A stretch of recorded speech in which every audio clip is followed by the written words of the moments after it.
Hi, welcome to Faulty Controller, a brand new YouTube channel that I'm starting where a few minutes every week, couple of weeks, I don't really know the schedule yet, but I just want to sit down and chat for a little bit about some of my interests, be that gaming, movies, TV. It's probably not going to be that very interesting, but see how it is. And without kind of going on for too long, let's dive right into the first episode. Anyway, let's go in.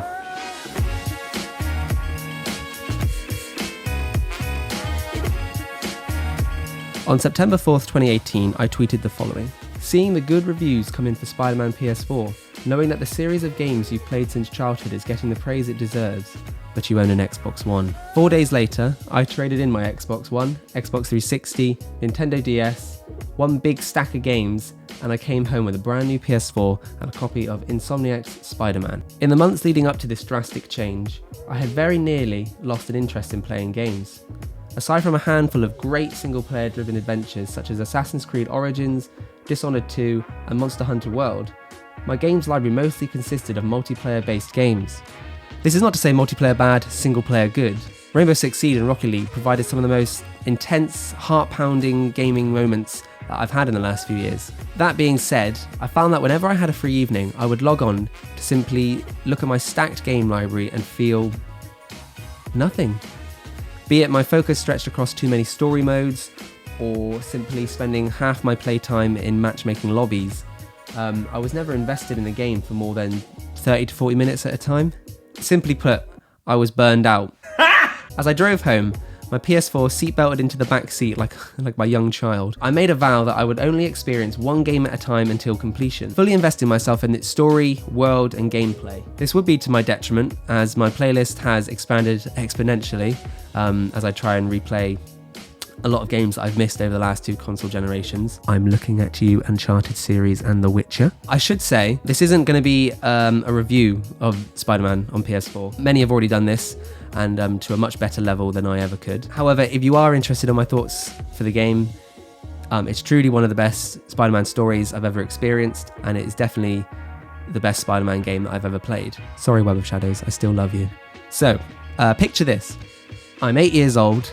It's been a long, grueling 4 months of hard-earned doing nothing, saving. I've got enough money to buy Spider-Man 2 on the PS2. I pick it off the shelf, confidently strut over to the counter, and then I have my parents buy it for me because it's actually a 12+ rating. Can I help you? Sit down at home and just get lost in this one game for the next 4 months. And that is what it was like playing Spider-Man PS4. I was a child once more. I mean, literally, my girlfriend posted on an Instagram story a picture of me with the caption, a massive child. I moved with each story beat. I felt every emotional moment. And by the time the credits rolled, I truly was sad that the experience was over. I mean, I still had plenty to do in reality before I hit that sweet 100% completion, but ignore all that stuff, thanks. I hadn't connected to a game in the same way in a long time. Now, modern gaming isn't perfect. That being said, for every EA loot box, every Activision Battle Pass, there are some really incredibly talented developers out there and studios working to create what I'd consider an art form in the modern age.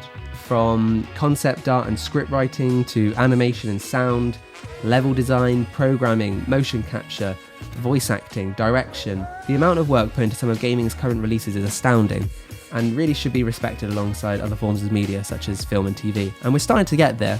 The Game Awards is actually a very good example of this. We're essentially like the Oscars for video games, and I think even they had about 50 million live viewers, which is incredible, really. Since finishing Spider-Man, I've gone on to play in the very same fashion so many other amazing stories. Red Dead Redemption 2, Metro Exodus, The Last of Us, Shadow of the Colossus, Jedi Fallen Order, God of War, and I'm currently spending my evenings playing through Obsidian's space adventure, The Outer Worlds, right now. I won't lie, waiting until one game's completion before I allow myself to jump into the next can be very irritating. Even my girlfriend found this choice a little peculiar at first. You don't understand. I don't think you've ever understood. What? What, your moral code just won't allow for that? It's too hard to cross that line?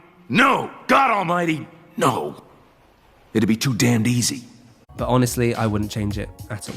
All I can say now is that I cannot wait for The Last of Us Part 2 in May, and following that, Cyberpunk 2077 in September, to just get lost once again in strong characters, amazingly crafted living worlds. And for me, it all goes back to the friendly neighborhood wall crawler.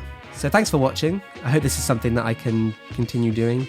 I'm apologise now. I haven't ever done a proper scripted setup. I've usually done on other YouTube channels, I've done more like live vlogs, which probably was awkward as well to watch that. But hopefully this was enjoyable, and I look forward to seeing you guys again for the next one when I figure out what that's going to be.